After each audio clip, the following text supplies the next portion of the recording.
Pourquoi a-t-on peur du vendredi 13 ? Merci d'avoir posé la question.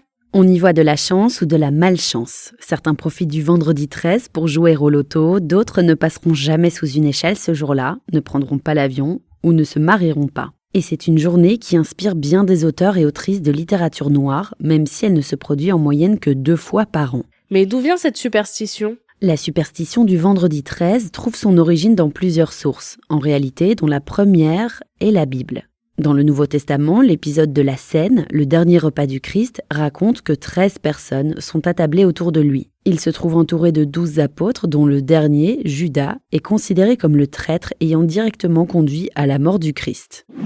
Ce qui explique que certains redoutent de se retrouver à 13 autour d'une table.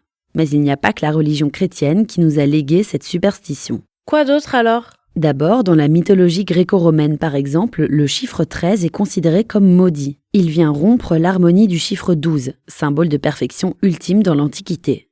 Le système duodécimal se retrouve au centre des croyances juives comme avec les 12 tribus d'Israël, mais aussi grecques avec les 12 travaux d'Hercule, ou encore les 12 lunes d'une année complète. Le 13 détruit donc l'harmonie du 12 et porte malheur.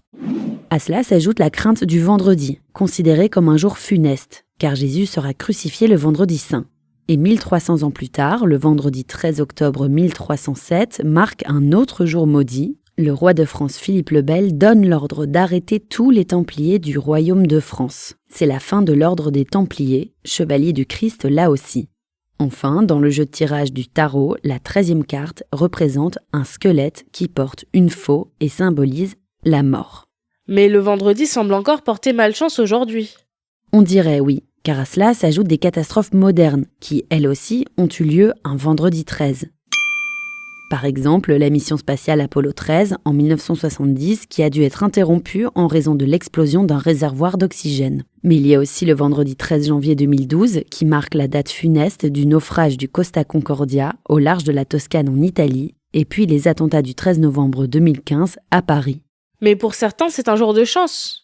En effet, surtout pour les sociétés de jeux d'argent, c'est un jour de bon augure, et un argument marketing aussi. Ce qui tient peut-être au fait que l'État s'est désormais séparé de la religion et a fait bon cœur contre mauvaise fortune.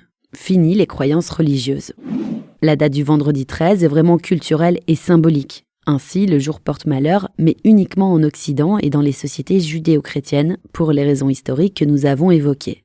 Mais à l'autre bout du globe, en Asie par exemple, où le christianisme n'est pas la religion principale, ce chiffre n'évoque rien. À l'inverse, là-bas, c'est le chiffre 4 qui porte malheur. Voici pourquoi l'on a peur du vendredi 13. Maintenant, vous savez. Un épisode écrit et réalisé par Johanna Cincinnatis. Ce podcast est disponible sur toutes les plateformes audio.